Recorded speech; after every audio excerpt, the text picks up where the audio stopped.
Anti corruption ब्युरोच्या माध्यमातून माझ्या मालमत्तेची चौकशी दुर्दैवाने सुरू केलेली आहे. वंदनीय शिवसेना प्रमुख बाळासाहेब ठाकरेंचा मी निष्ठावंत सैनिक आहे, म्हणून ही दुर्दैवाची घटना माझ्या आयुष्यामध्ये घडलेली आहे. वंदनीय शिवसेना प्रमुख बाळासाहेब ठाकरे यांनी ही शिवसेना जन्माला घातली, वाढवली, मोठी केली.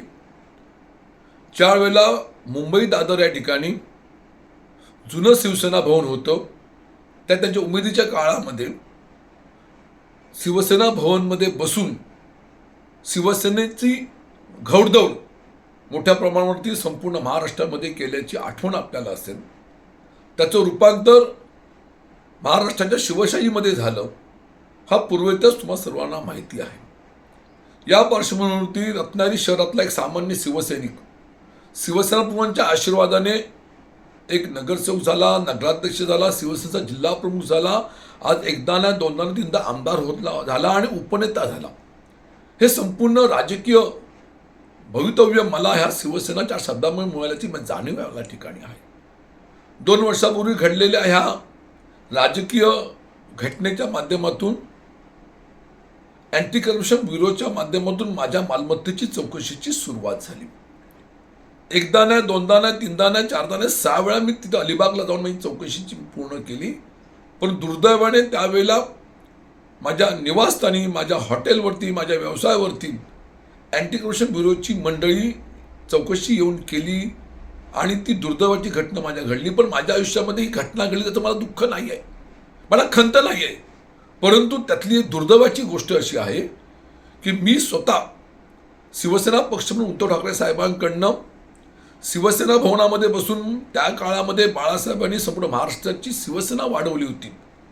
या सिंहासनामध्ये बसून त्या ठिकाणी हा कारभार केला होता. त्या सिंहासनामध्ये बसून त्या ठिकाणी सर्वसामान्य शिवसैनिकाला मोठ्या मोठ्या पदावरती म्हणजे आमदार झाले, खासदार झाले, विधानसभेचे लोकसभेचे अध्यक्ष झाले आणि मंत्री झाले, मुख्यमंत्री झाले. त्यांना आदेश त्या खुर्चीतून दिले होते. त्या सिंहासनाची सुद्धा त्यांनी मोजमाप केली. दुर्दैवाची गोष्ट आहे. मी स्वतः जुन्या शिवसेना भवनामधून तर ते सिंहासन मी शिवसेनेकडून स्वतः मागून घेतलं होतं. ह्या शिवसेनेच्या माध्यमातून कारभार चालवलेल्या ह्या सिंहासनाच्या माध्यमातून मी त्याची पूजा करेन, त्याची सेवा करेन, अशा तऱ्हेचं अभिवचन दिलं होतं. आणि ते सिंहासन मी स्वतः शिवसेना भवनकडनं माझ्या निवासस्थानी आणलं.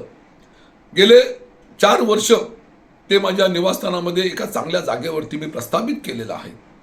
त्या सिंहासनामधून माझ्या छोट्या मुलाने अथर्वने एक सुंदर असं बाळासाहेबांचं चित्र रेखाटलं आहे. ते चित्र रेखाटलेलं सुद्धा त्या खुर्चीमध्ये ठेवलेलं आहे.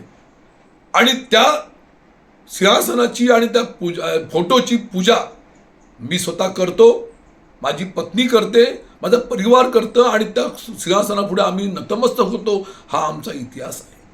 ज्या वेळेला अँटी करप्शन ब्युरोचे अधिकारी माझ्या घरावरती चौकशी करता आले, त्यावेळेला त्यांनी सर्व असलेल्या मालमत्तेची मोजमाप केलं. दुर्दैवाची हीच गोष्ट आहे की माझ्या मनाला लागणारी तीच गोष्ट आहे त्या ठिकाणी की शिवसेना प्रमुखांनी संपूर्ण शिवसेनेचा पसारा आणि समोर राजकारभार केला. त्या सिंहासनातून आदेश दिले, सर्वसामान्य माणसाला मोठ्या पदावरती बसलं. त्या असलेल्या सिंहासनाची आणि त्या असलेल्या त्यांच्या प्रतिमेची किंमत केली, ज्याचं मूल्य होऊ शकत नाही. जे अनमोल गोष्ट आहे माझ्या आयुष्यातली, तुमच्या सर्वांच्या आयुष्यातली, ती सिंहासनाची किंमत ह्या अँटी करप्शन ब्युरोच्या अधिकाऱ्यांनी 10,000 रुपये फक्त केली. ही दुर्दैवाची गोष्ट आहे. आणि म्हणून आज जे राज्यकर्ते आहेत, आज सत्ता चालवतात, देशामध्ये राज्यामध्ये अभिमानाने जगतात, त्या सर्व राज्यकर्त्यांना सुद्धा शिवसेना प्रमुखाने शिवसेनेने मोठं केलेलं आहे. आणि त्याच राज्यकर्त्यांनी आज त्या बाळासाहेबांच्या सिंहासनाची आणि त्या प्रतिमेची त्या ठिकाणी किंमत केली फक्त 10,000 रुपये. जे अनमोल आहे ते त्यांनी आज मोलामध्ये दाखवले, किमतीमध्ये दाखवलेलं आहे. ही दुःखाची गोष्ट आहे. म्हणून माझ्या आयुष्यातला सर्वात, उद्या मला अटक केली, मला जेलला गेलो, कुठं गेलो, उद्या मेलो तरी बेहत्तर, परंतु माझ्या असलेल्या दैवताचं, माझ्या असलेल्या सिंहासनाचं, माझ्या असलेल्या शिवसेना प्रमुखांच्या प्रतिमेचं जे मूल्य केलेलं आहे, ह्याला कधी जनता माफ करणार नाही. भविष्यातल्या कालखंडामध्ये ही जनता ह्या राज्य करताना जागा त्यांची नक्की दाखवेल हा मला विश्वास आहे. माझ्या पत्नीने माझ्या मुलाने त्यांची सेवा केलेली आहे, त्यांच्यावरच गुन्हा दाखल केलेला आहे. ही दुर्दैवाची बाब आहे आणि भविष्यातल्या कालखंडामध्ये नियती त्यांना सोडणार नाही. आज या ठिकाणी माझं स्वतःचं मत आहे. आज खरोखर मला दुःख आणि भावना अनावर झालेल्या आहेत आणि म्हणून मी स्वतः माझं कुटुंब ह्या वंदनीय शिवसेना प्रमुख बाळासाहेब ठाकरेंच्या दैवताच्या चरणाशी आहे असं सांगतो आणि जय हिंद जय महाराष्ट्र.